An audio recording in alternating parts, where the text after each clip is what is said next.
धन्यवाद साथियों। आज ये एक विशेष प्रेस वार्ता में आप सबको बुलाया है, गंभीर है। जो खतरा इस देश पर अब मंडरा रहा है, मुझे लगता है हम सबकी रात की नींद हराम होनी चाहिए। मुंह में राष्ट्रवाद, बगल में छुरी। उदयपुर में हुई विभत्स घटना के संदर्भ में कल एक मीडिया ग्रुप ने एक बहुत ही सनसनीखेज खुलासा किया।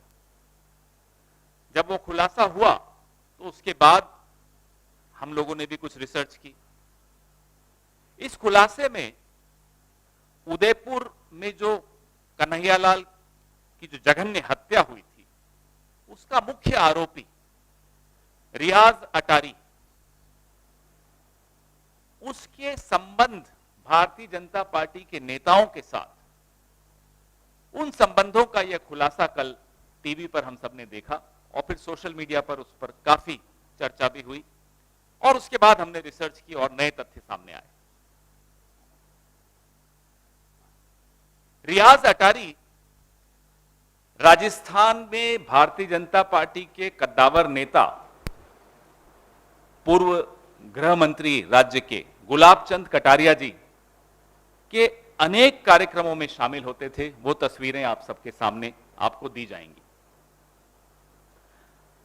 फिर जब हमने रिसर्च की, क्योंकि कार्यक्रम में तो बस इतना ही बताया गया था, तो जब रिसर्च की तो फेसबुक पर भारतीय जनता पार्टी के माइनॉरिटीज प्रकोष्ठ के नेता इरशाद चैनवाला 30 नवंबर 2018, आज से 4 साल पहले, फेसबुक पोस्ट पर वो और एक और नेता है मोहम्मद ताहिर, जो अब लापता हैं, जिनका मोबाइल भी बंद है।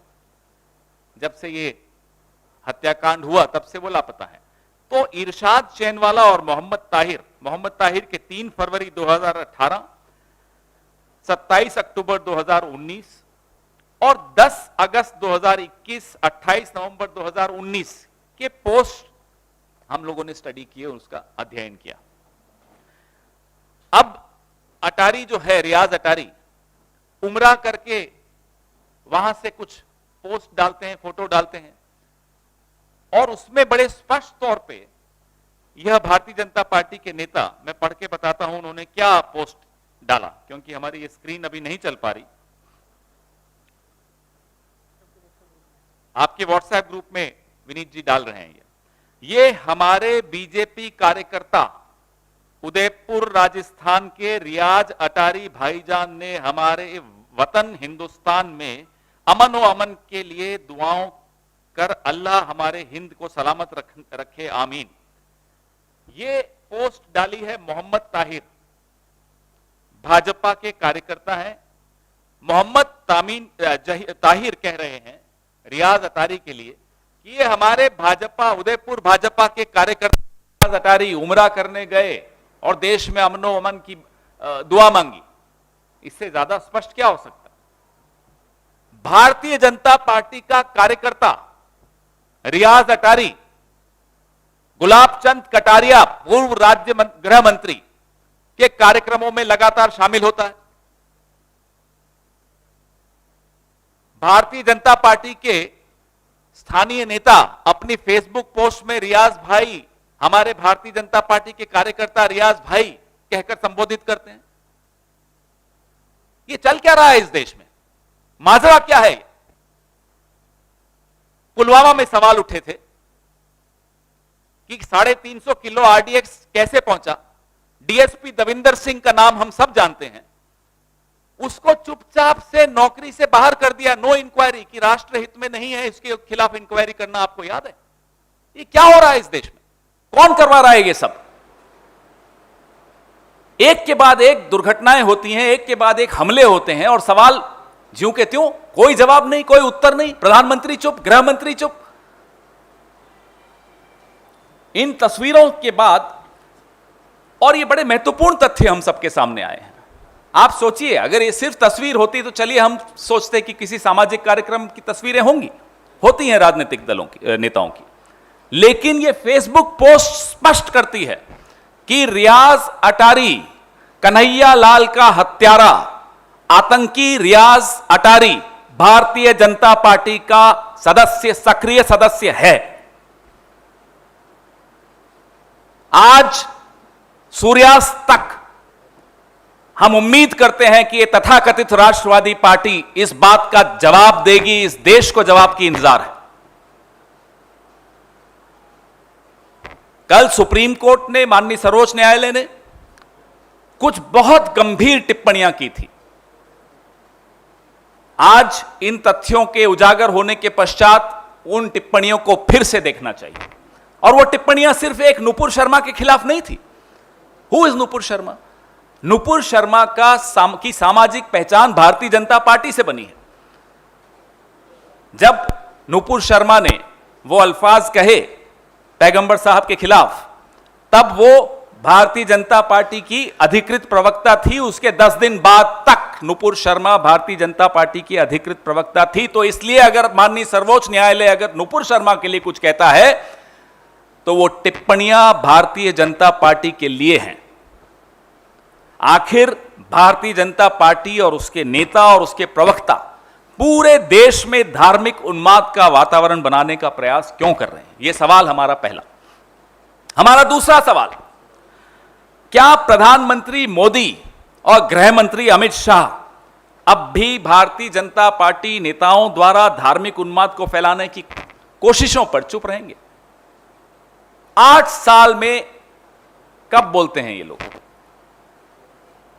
पूरी दुनिया में जाकर पूरी दुनिया भर की बातें करवा लो मोदी जी से, करते रहेंगे, घूमते रहेंगे, बोलते रहेंगे, विपक्ष को कोसेंगे विदेशों में जाकर। और जो इनकी अपनी पार्टी के लोग, माफ कीजिएगा, आतंकी घटनाओं में शामिल हैं, इस पर चुप रहेंगे।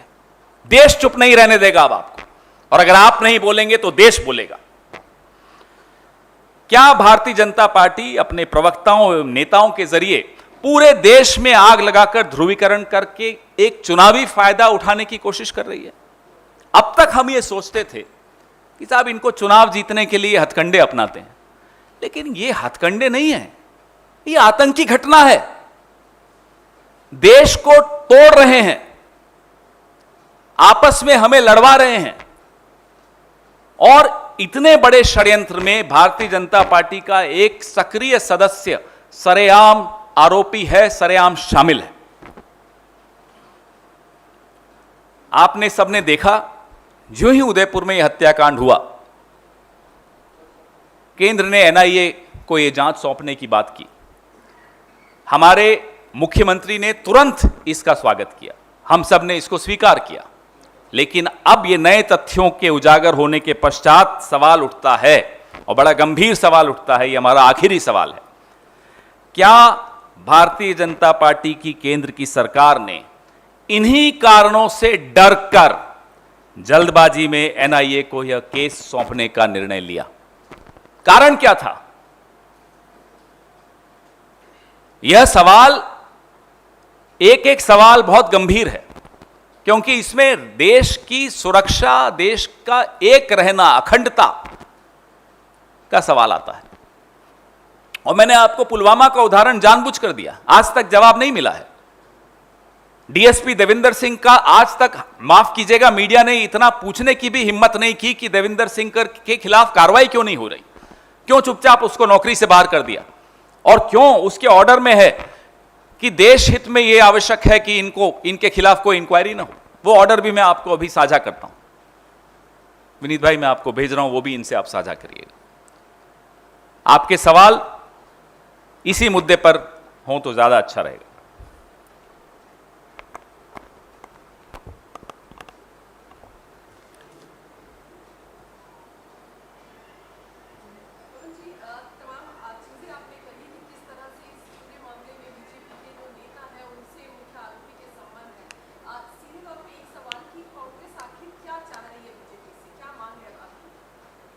कांग्रेस की बात नहीं है, अब देश भारतीय जनता पार्टी से स्पष्टीकरण चाहता है। प्रधानमंत्री नरेंद्र मोदी और अमित शाह मुंह खोलें, यह देश की मांग है। यह बहुत गंभीर बातें हैं। सिर्फ चित्र होना किसी सामाजिक कार्यक्रम में वो अलग बात होती है। वो हो सकता है, आप पत्रकार हैं, आपके साथ भी कोई लोग चित्र खिंचवाते हैं, अपना सेल्फी खिंचवाते हैं। यह तो और ज्यादा गंभीर है कि फेसबुक पोस्ट पे लिखा जा रहा है कि रियाज अटारी भारतीय जनता पार्टी उदयपुर के कार्यकर्ता उमरा गए, वहां उन्होंने यह सब दुआएं मांगी। आज की नहीं है ये पोस्ट, 2018, 19, 20, 21 ये तमाम पोस्ट मैं आपको भेज रहा हूं।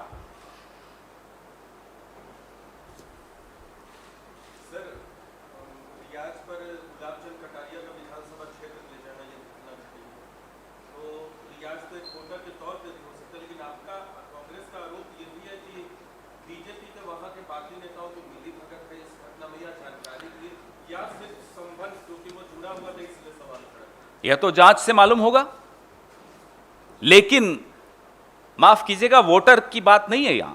फेसबुक पोस्ट पर है रियाज अटारी भारतीय जनता पार्टी उदयपुर राजस्थान का सदस्य।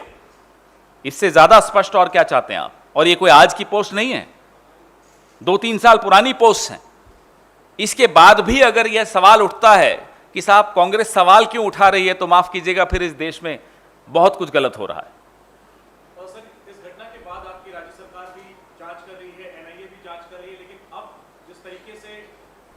आरोपी के बीजेपी कनेक्शन की बात सामने आई है, आप लोगों ने भी सवाल उठाए हैं, तो अब आप किस तरह की जांच की मांग करेंगे? क्योंकि आप ये कह रहे हैं कि इन्हीं वजहों से एनआईए को रेफर की गई है जांच के आरोप है, तो क्या कोर्ट मॉनिटर्ड प्रोब या कोई एसआईटी आप गठित करेंगे? क्योंकि राज्य में आपकी सरकार है, लॉ एंड ऑर्डर है, तो इस पर जांच कैसे होने जा रही है, या केवल आरोप तक आप सीमित रखेंगे राज्य सरकार के जरिए? क्या इसको जांच किस दिशा में? देखिए, ये देश का सवाल है, सिर्फ आरोप तक सीमित रखने की तो कोई सवाल ही नहीं उठता।